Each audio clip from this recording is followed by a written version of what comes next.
जय श्री कृष्णा। जैसा कि हम गीता के 18 अध्याय की कड़ियों की ओर चल रहे हैं, तो अब हम आपके समक्ष रखते हैं गीता के दूसरे अध्याय की दूसरी कड़ी, और वो उससे हमारा कैसे जीवन रूपांतरित होगा, आप मुझे जरूर बताइएगा। जब अर्जुन व्यथित हो जाते हैं, जब वह संकोचित होते हैं, उन्हें समझ में नहीं आता कि उन्हें क्या करना है क्या नहीं करना है, तो भगवान श्री कृष्ण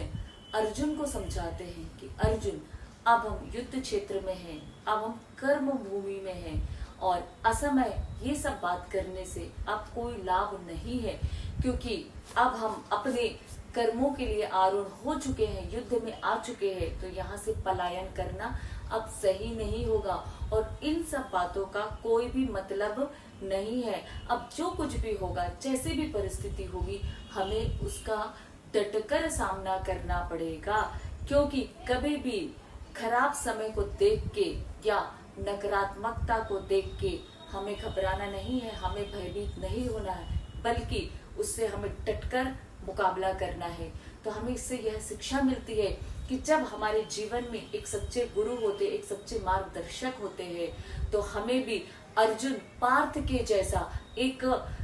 साधन मिलता है, एक साधना मिलती है, और एक हमारे जीवन में प्रकाश आता है, अंधकार दूर होता है, हमें समझ में आता है कि हमें क्या करना चाहिए क्या नहीं करना चाहिए। और ये हमें गुरु ही हमारे बताते हैं, ये हमारे मार्गदर्शक ही बताते हैं। अगर हम किसी भी बातों से व्यथित हो या किसी भी स्थिति परिस्थिति से भयभीत हो, इसलिए एक सच्चा मार्गदर्शक हमारे जीवन में अवश्य होना चाहिए। और गुरु की क्या महिमा होती है, सच्चे मार्गदर्शक की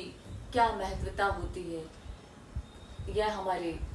संत कबीरदास जी ने अपनी दोहे पे बताया है। और मार्गदर्शक कोई भी हो सकता है, संपूर्ण प्रकृति, संपूर्ण ब्रह्मांड का एक छोटा सा जीव भी हमारा मार्गदर्शक बन सकता है, हमारे गुरु बन सकते हैं। तो उनका दोहा है, यह तन विष की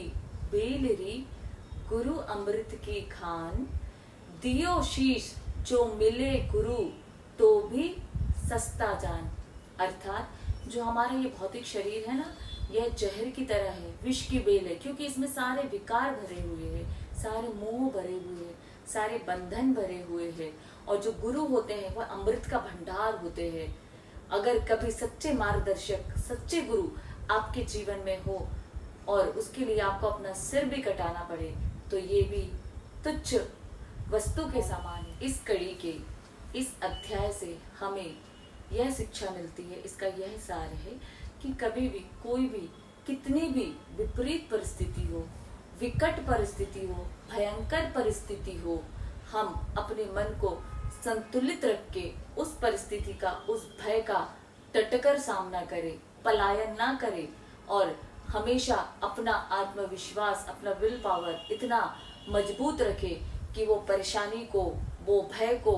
वो विकट गंभीर परिस्थिति को आपसे